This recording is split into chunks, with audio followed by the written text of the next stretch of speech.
Hey, I'm George Ruggiero. And I'm John Finnegan. And this is the G and Finn Show, giving you up-to-date info on Ole Miss sports and more from around the country. Catch us Mondays at noon and Fridays at 6 on 92.1 FM, Rebel Radio. Good evening, everyone. It is a chilly Friday evening in Oxford, Mississippi. I'm John Finnegan. And I'm George Ruggiero. And this is, as it is every Friday at 6, the G and Finn Show. This evening we've got for you a little bit of Thursday night football recap, a whole lot of Ole Miss Missouri preview, a little bit of NFL, and some playoff baseball. So let's get right into it. George, you catch the game last night. What did you see between the Giants and the Patriots in Gillette and Foxborough? I mean, the Patriots' defense, it's just coming through, as it does every year. There's no surprises at this point. The Patriots, they'll always have a good defense no matter what pieces they have and they don't have. The Giants did show some promise in the first half. They had a nice interception there. Off of Brady, but at the end of the day, they just couldn't get it done. You know, that's exactly what I saw. I think Stephon Gilmore stuck out more than he did in the past to me as a true number one corner, like just one of the guys that they give you an island. They knock out your best wide receiver for almost every single play, and he really struck out to me as that true number one guy.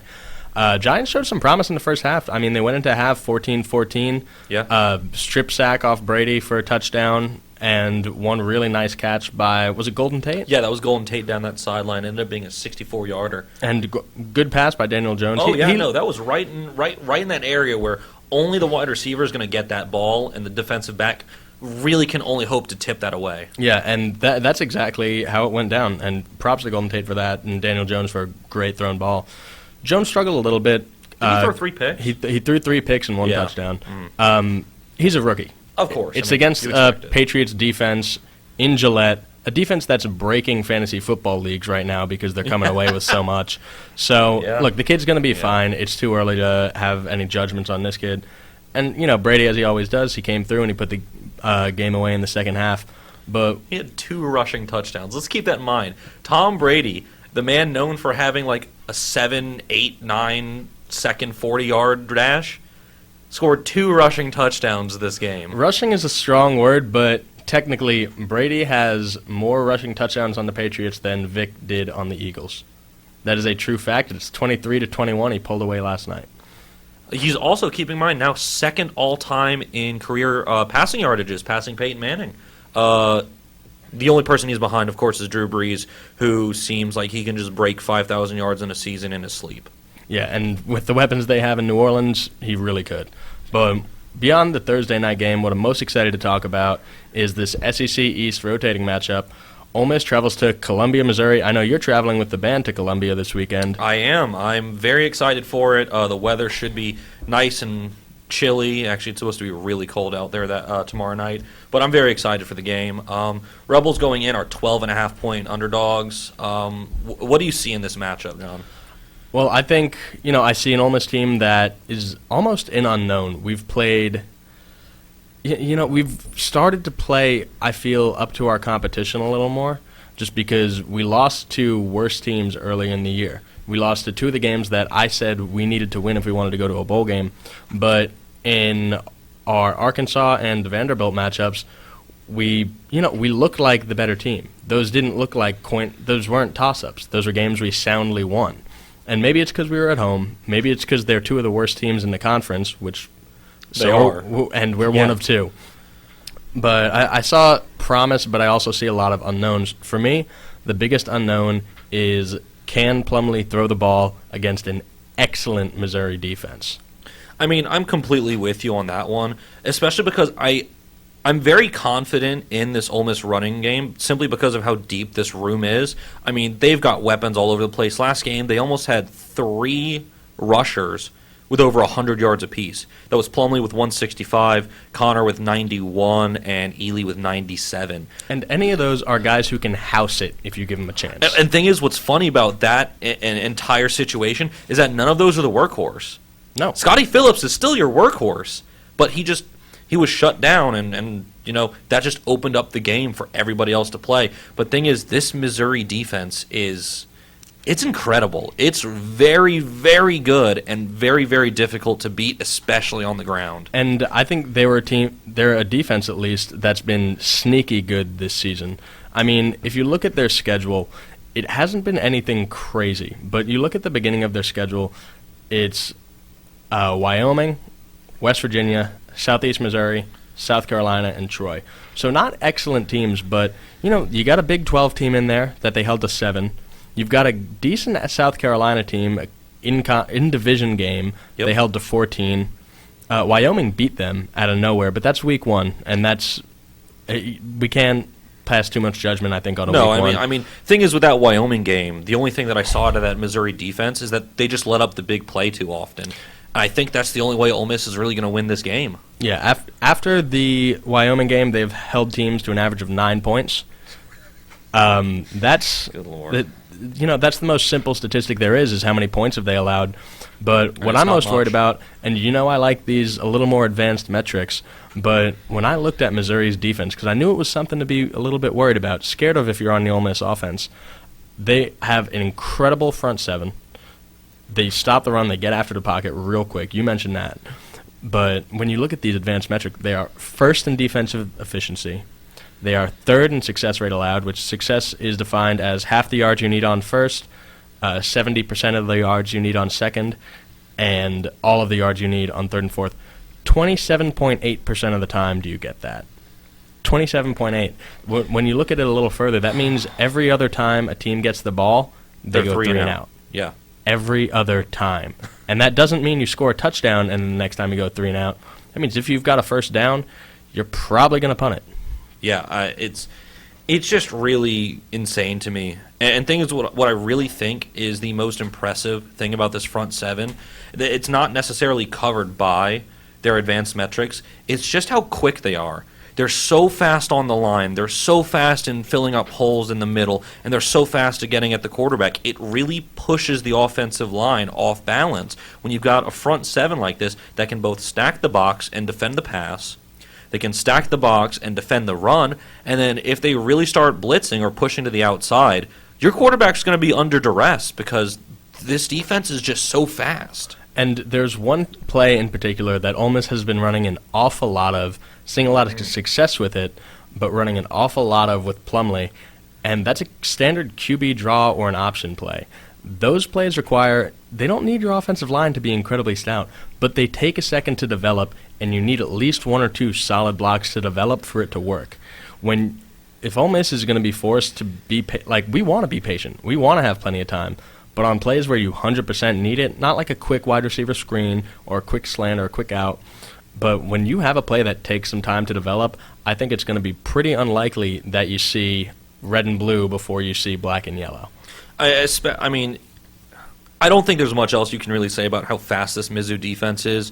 Their head coach, Odom, has just really got them in tip-top shape.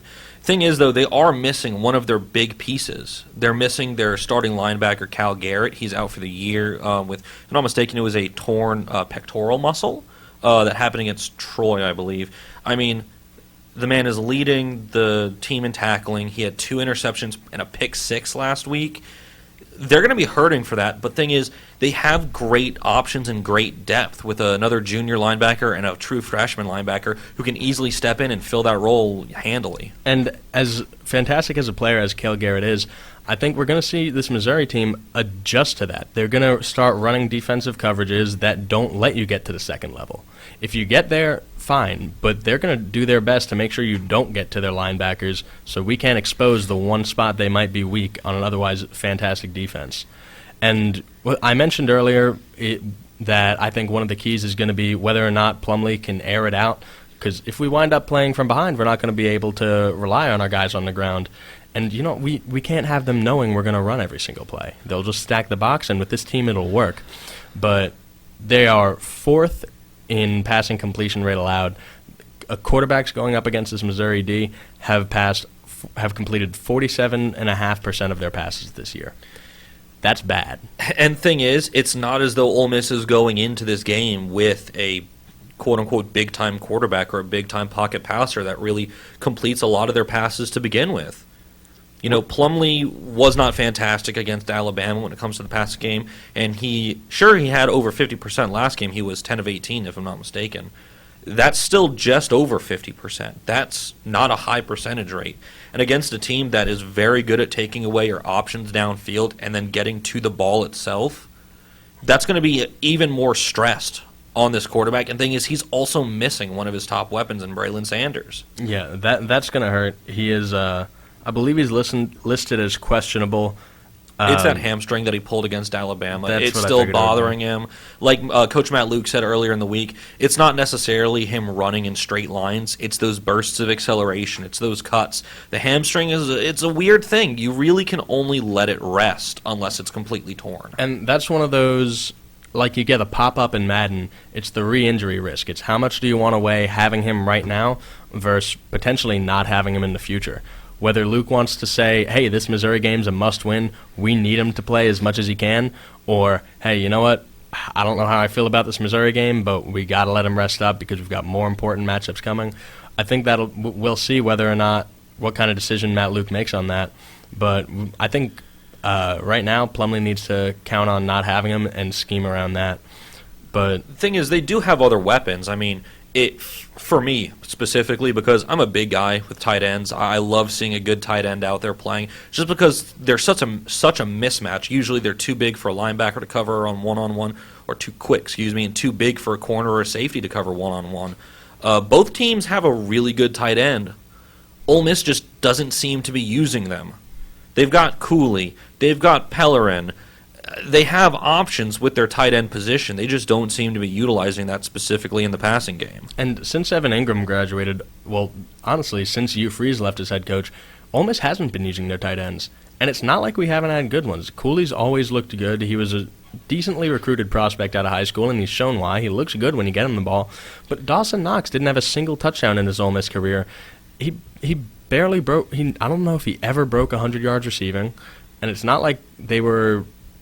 I just don't know. They seem criminally underutilized, and I think we're missing out on a really good tight end in Cooley, just another weapon for our guys to have. No, that's the thing. I mean, sure, they're both great blockers, Cooley and Pellerin, that is, seeing as those two are the only ones that seem to be getting any meaningful game time. There are other options on the roster. It's just that Cooley and Pellerin seem to be getting the majority of the snaps at that position. They're both good blockers, and sure, that helps a young offensive line. But thing is, when you have guys that are such good ball players with the football in their hands, it's tough to see why you're not scheming around that position and trying to get them the ball. And the SEC and college football at large has become such a space game. So much of it is get the ball to your playmakers in space and let them do what they do. I think that's something Ole Miss needs to capitalize on because we've got real athletes on this team. Get them the football, give them somewhere to run. And I mean, that's the thing. I brought up the tight ends, especially, and I mentioned that Mizzou has a great tight end, and I apologize for the pronunciation of this last name. It's a lot. Their tight end, Albert, I think it's Okwe Bunum. I think that's right. He's just an absolute beast. He's so athletic. He's so big. He's built very much like Cooley. They're both extremely athletic tight ends, but they've used him just so much better. Mizzou, sure, he's only got 12 receptions, but he's got 180 yards. That's 15 yards per attempt to him, and he's got 5 touchdowns. On 12? On 12 catches, almost half of those are for touchdowns. He's such a big red zone target, and he just picks up big yardage anytime you get him the ball. Yeah, and you know what? Red zone coverages are something that every team has set up because in case you're in they're not something that you have a ton of specialty coverages like, oh, let's spy here, or let's have this guy try to rob a pass. We're going to try and jump this route in particular. Those are coverages that you have set up out of your base set, the ones that you keep in your back pocket and everybody on the field knows, because if you've got a team driving and they go hurry up, you need to know what coverage you're in that exact situation. That means Missouri knows. Not exactly, but they've got a pretty good idea of what defense they're going to go up against when they get down close to the goal line, and that means that they're going to figure out a way to get that man the ball. I mean, part of that now is getting the ball to these weapons that they have. I mean, thing is, we didn't mention it, but Mizzou also has a great receiving core. They're very talented, and a good running back at that, too. Their offense has just been strong this year. Thing is, getting them the ball might actually be part of the problem now, because Kelly Bryant, he's supposed to be playing. From what I've seen, he will be playing tomorrow, but there's no saying if he's actually 100% healthy after that ankle injury he suffered against Troy. He might be a little less, and I don't want to say he's a scrambling guy, but he's kind of elusive. Yeah, he's a big quarterback too. He clocks in like 6'3". He's not a small man. And he'll duck out of your way. And he'll just extend the play a little bit, not because he's throwing on the run, not because he's running a draw, but it's tough to sack the guy. You're going to need he's well, slippery. you're at the very least going to want to have a couple of guys in pursuit, or at least hope the pocket is really breaking down. Because if you get a guy at him off the edge, there's a pretty decent chance he's just going to shrug him off and show you why he's averaging 400 yards per game with this offense. And I mean, that's not him personally. He is having a great year, though. I think the biggest thing that we can mention about how elusive and just how slippery Kelly Bryant is, it's that he's only been sacked 8 times this season in 5 games. And Mizzou, their offensive line isn't fantastic. It's certainly not awful by any means. They hold him a pocket whenever he needs it. But there are times that there are breakdowns, especially on that right side. But he's just so very sneaky and very, very easily getting away from them. And you can see that just by the lack of sacks against him this season. I mean, looking at this Mizzou offense, too, they're averaging 39 points a game. And they haven't scored less than 34. Yeah, it's not like there's 1 or 2 outlier games where they just put up 60, or they put up 55. This is a consistent effort from this Mizzou offense. It's 37, 38, 50, 34, 42. And I don't see, unless this ankle injury is bad, I don't see a lot of signs of it slowing down. Because getting to Kelly Bryant's going to be big for this Ole Miss team. Maybe if his ankle's not 100%, he loses a little bit of that elusiveness we mentioned. But I'd still expect that to be a pretty decent offense. The one bright spot I see is those explosive plays. That's one of the spots. There are 2 spots where Missouri's defense is above average and not exceptional. Those 2 spots are explosive plays and their success with their backs against the wall. That's in those 20 to 30 yard and red zone ranges. Yeah. 70th in explosive plays and 61st in red zone scoring. Compared to top 5 statistics for the entire country, I will take average for those. If that means if we want to get a touchdown, that means somebody needs to rattle off a run or some yards after catch down the sideline, get us close, and from there we've got a half-decent chance. I think that's the key to the Ole Miss offense this game is those explosive plays. It's got to be. I mean, that's the thing. This Mizzou defense is realistically only giving up 227 yards per game. That's average, of course. Thing is, like you said, this is going to be a big play offense. It's got to be a big play offense for it to work out for Ole Miss. And I think there are 3 players, in particular that you have to look for that. And that's, of course, the quarterback, John Rice Plumlee. We saw how well he runs against Vanderbilt. Sure, their run defense isn't great by any means, but you also saw how good or how dynamic, a player he is against Alabama. The other 2 I've got as my players to watch are, some of the top targets that they've got to have. One's got to be Elijah Moore. I mean, Elijah Moore he's just exceptional at everything. He's great on the run, and his hands are just so nice. And, of course, you got Jerry and Ely. I would say Scotty Phillips, but from what I'm seeing out of this Mizzou defense, if they're going to be using Ely and Snoop Connor as change of pace backs against Scotty, apart from Scotty Phillips, I think those 2, Ely and Connor, have to be the ones that are to watch for Ole Miss's offense. Yeah, and I don't know if I could have said it any better because that's going to be the difference maker. I really do think. Do you have the line in front of you? Because I'm not sure I do. Yeah, this is a 12.5-point game. Ole Miss underdogs. So, if I had to pick, I think Ole Miss covers, but I don't know if I see a path for Ole Miss to win. It's not going to be a blowout. I think Ole Miss covers, but I think Missouri takes this one at home. They've got a lot of momentum, and I know Ole Miss is coming off a couple good victories, but I don't know. I see a lot of promise on that Missouri defense, and I'm a little worried about it. How are you feeling about it, and how do you think the team's feeling about it? Well, earlier this week, I just happened to meet John Rice Plumlee. I was just getting lunch with one of my friends, and I happened to meet him. And I, chatted with him a little bit about the game and about how the team is feeling. And according to him, the team's just feeling really good. They're feeling very confident after 2 solid performances in a row.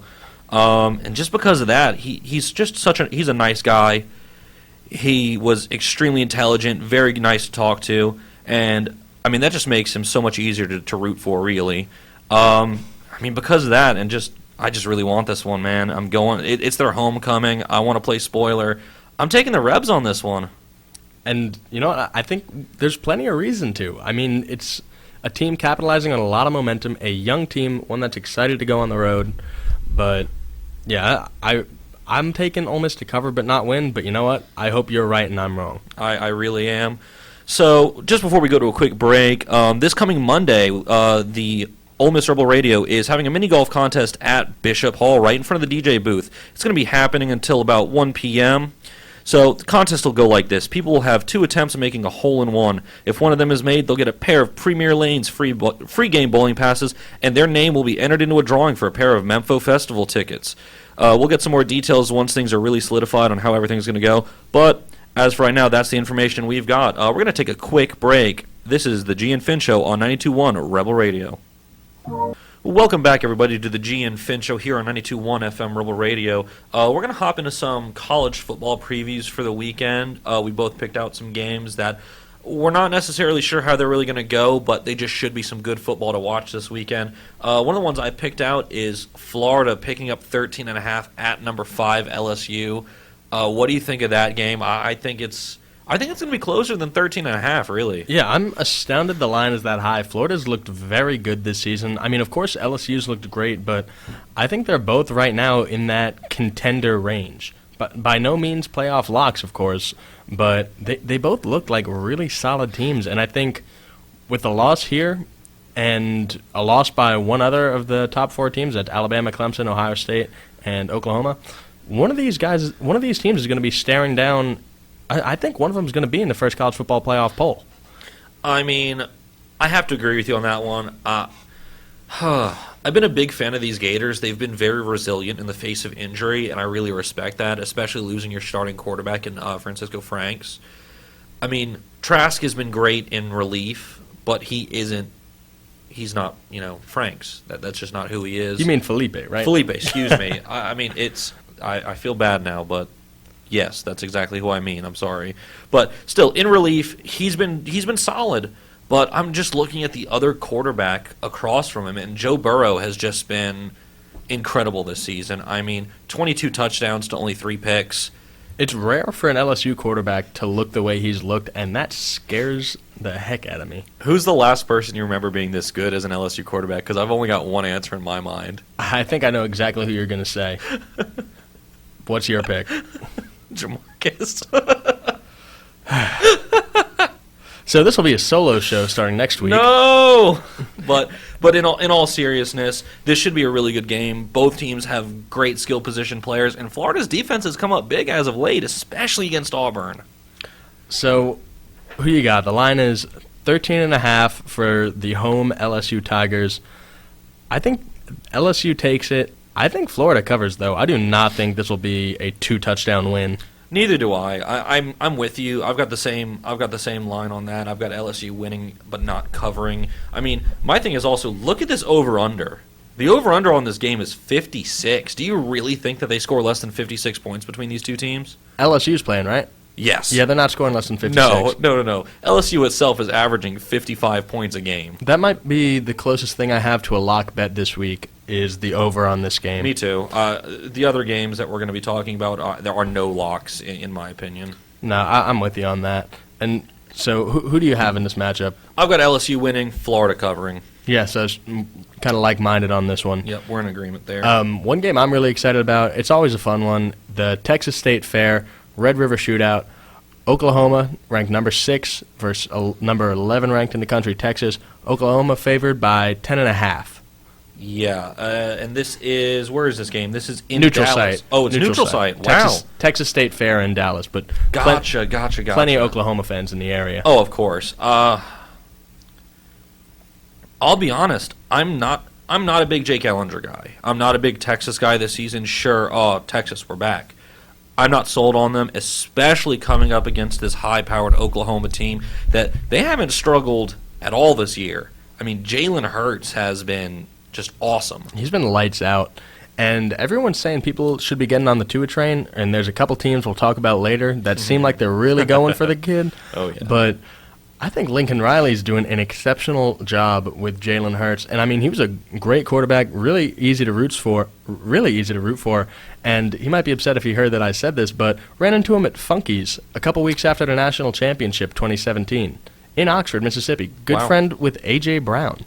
I mean, that doesn't surprise me. Both those guys are very likable on and off the field. They're both clean players. And a very rare, not so much for Bama grads in the NFL, but it's rare that I root for a Bama quarterback, even a Bama transfer.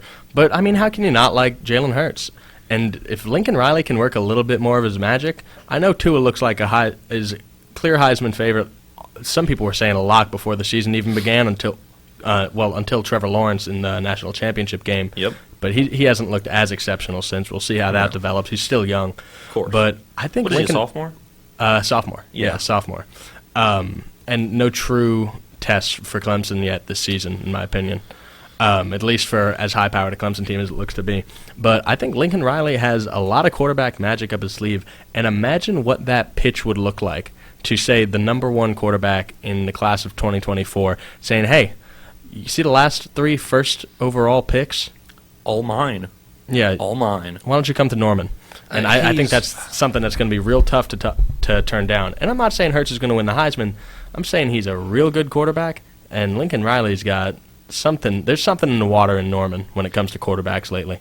I don't know what it is. I don't know how Lincoln Riley really hasn't been offered an NFL job. I mean, look at what Cliff Kingsbury did with Texas Tech, and then he just all of a sudden got an NFL job. It's not like he had a great resume with Texas Tech. No, he didn't do anything Exceptional. He had the second worst record with the team he left for everyone looking for a head coaching job in the NFL. And I'm not counting promotions from within the team. So, for example, what was the new Cleveland Browns coach's name? Freddie Kitchens. Yeah, Kitchens came from within the Browns, so I'm not going to put that record entirely on him because, a coach got fired over that record. Yeah. Mike McCarthy had a Super Bowl under his belt. He's unemployed right now.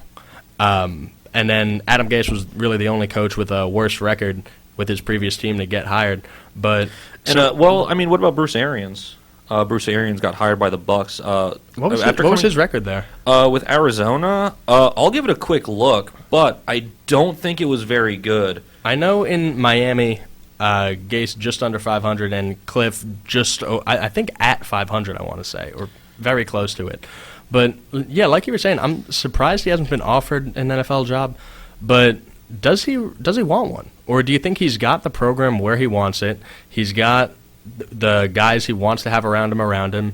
Do you think he likes where he's at? Because, if I'm him, and it might be exactly where Stoops was, where he had the program exactly how he wanted it. He's in a head coaching position that he'd be getting in the NFL, that or lower.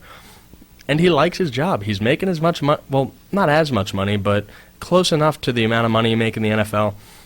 I think there are plenty of people who'd be happier in a college coaching job than in the NFL. Maybe recruiting is more your strength than managing a salary cap or working with the GM and the owners. Maybe that's, he'd rather be loved. Maybe that's just what job. works for him, And just to clarify, I was very wrong about Bruce Arians. His NFL regular season coaching record is 60-36-1. That's 62%, and that is including his current time with the Bucks, not just with Arizona. Yeah. So like we said, there are what looked like worse college coaches coming out.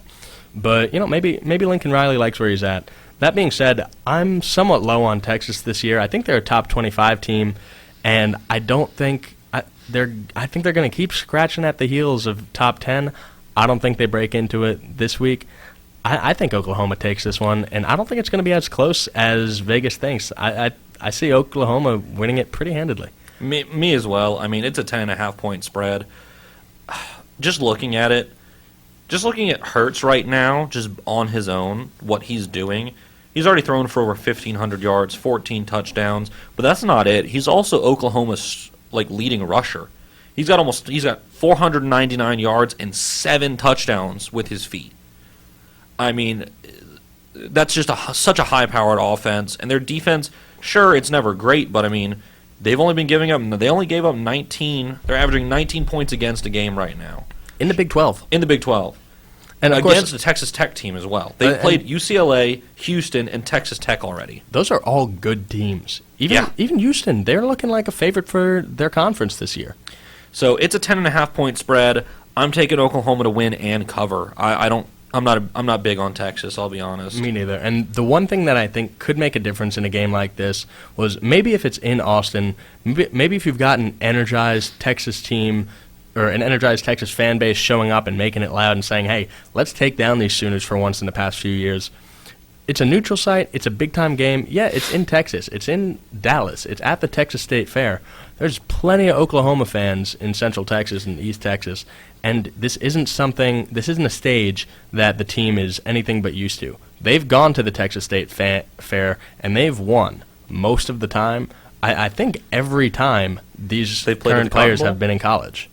Most likely. Yeah, and right now, Jalen Hurts hasn't played a game against Texas, but he's got played it. against just about everybody else of importance as of late, and in the college football playoff, and in the national championship game, and in the SEC championship in the best stadium for football in the world, at least American football. Yeah. They're used to this stage. That won't be a difference maker for Texas this week. Oklahoma, by the spread at least.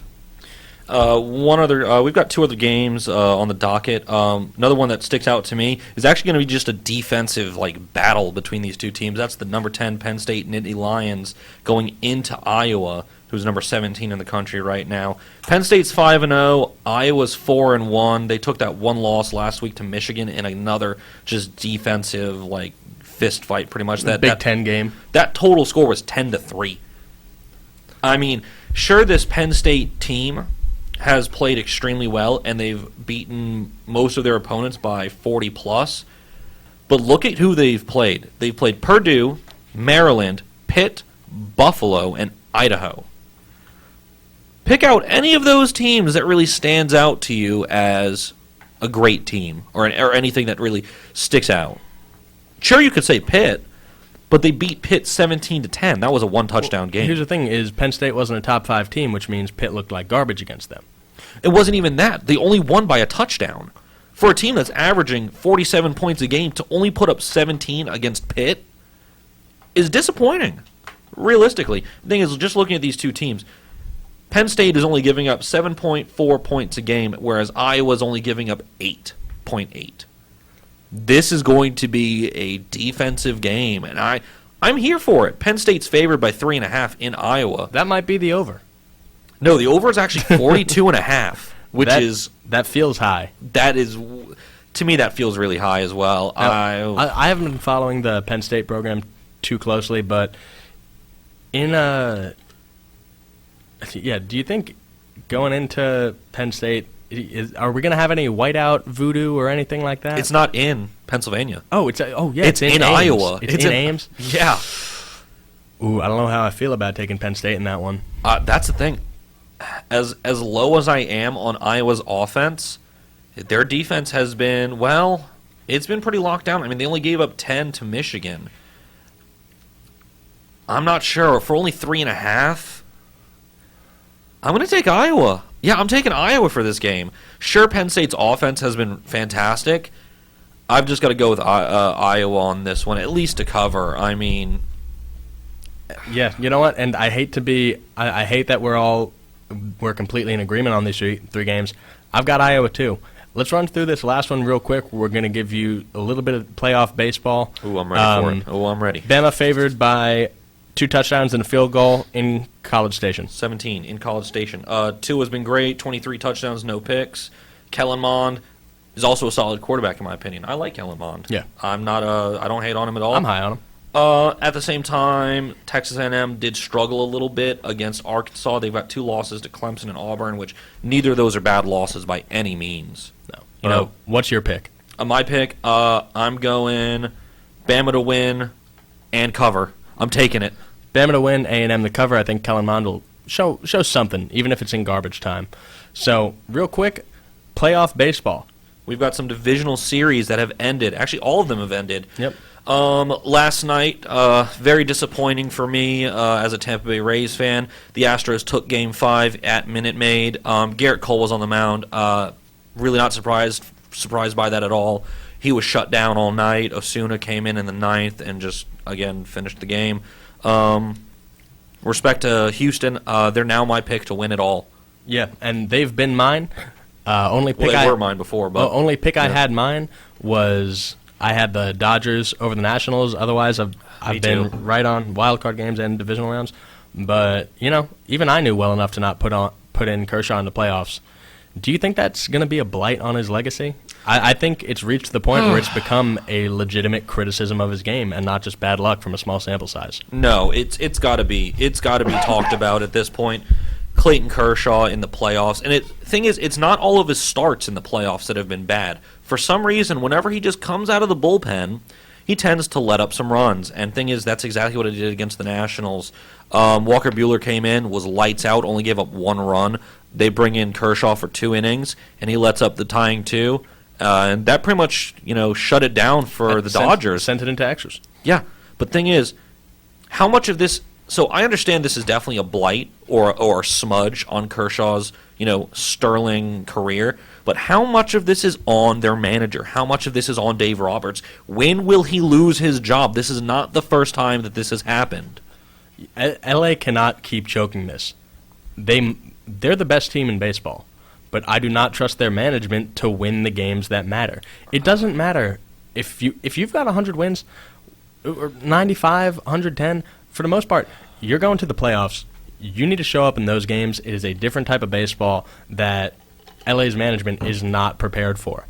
Even I knew, as someone who isn't a National League fan, not a Los Angeles Dodgers fan, I knew better than to put Kershaw in on the playoffs, and it's a shame that his legacy is going to be tainted by someone who doesn't understand the degree to which pitchers can get in their own heads and the amount of superstition that exists in baseball when it's your career. I just really don't know what else to say about Dave Roberts at this point. I mean, like I said, this is not the first time that he's done this. This has happened multiple playoffs in a row. Thing is, it's not as though they didn't have other pitchers that could, they had other pitchers to come in. And that's what's the most ridiculous to me about this. They were by no means out of options. They had so many other options, including another one of their starters who just pitched in Game 2, that's Hyunjin Ryu, who had been fantastic, both in his start in Game 2 and the entire regular season. I don't know why he decided, you know what, late in the game, sure, Kershaw's been our guy, but he wasn't our guy this year, and he's never been our guy in the playoffs. And recognize that Kershaw knows that, and he feels that when he steps on the mound in the playoffs. It's a shame if you're a Los Angeles Dodgers fan. I'm sorry. You should be out for Dave Roberts' head if you want to see your team win a World Series. Beyond that, Cards beat down the Braves. They forced Game 5. Complete meltdown. By the 10 Braves. runs in the first. Every single player on the Cardinals scored, including the pitcher who was walked and walked in a run. Yeah. Every single player scored in the first inning with 1 out. There's not much else to say about that. I mean, again, you have to feel for this Braves team. I feel for Atlanta sports fans. In general, I mean, look at the Falcons this year, too. They're not doing too hot, if I'm being honest. Just And the heartbreak Hawks, they've experienced, I feel for them. It's bad. I do. Because they've been so close to greatness and choked. Thing is, though, with this Braves team, I see them making a return to the playoffs next year. I do, too. I think they'll go further next year. I think the Rays will, too. So do I. I really do think the Rays, they've got the blueprint now. They know what it takes. And thing is, They've been building the team the right way. Yes, and that's what I love about their management group. And that's mostly coming from Chaim Bloom, their personnel VP. He's just been great, for as long as he's been there. I don't know why another team, the Mets, decided not to try and pick him up when they had the chance for their general manager, but they didn't. Again, I think the Braves get better next year. It's just a young team. The Yankees swept the Twins. Not much to say with that. Yeah, it's the Yankees won because they're better at baseball than the Twins. Yeah, that's just about it. I think that's all we got in baseball. In the NFL, nothing too crazy, no complete marquee matchups. The Redskins and the Dolphins will face off at Hard Rock Stadium in Miami The to Tua Bowl. decide who hates themselves more. And I don't know what I hope for. It's the Tua Bowl. I'm here for it. Two awful teams playing football against each other. It's time. What's not to like? Or honestly, what's to like? What's So- to like? Yeah, Josh Rosen, and I don't know who's going to be starting for Washington this week. Believe they announced it at some point today, but beyond that, I'm not sure, and I'm not sure if it makes much of a difference. But we're coming up on the end of our hour for this week. We'll be back at 12 o'clock on Monday, where we'll have that mini golf tournament at Bishop Hall, right in front of the radio booth. Coming up next, we've got Rock Hour with Barkin and Bennett. But until then, I've been John Finnegan, And I've been George Ruggiero. and this has been the G and Finn Show.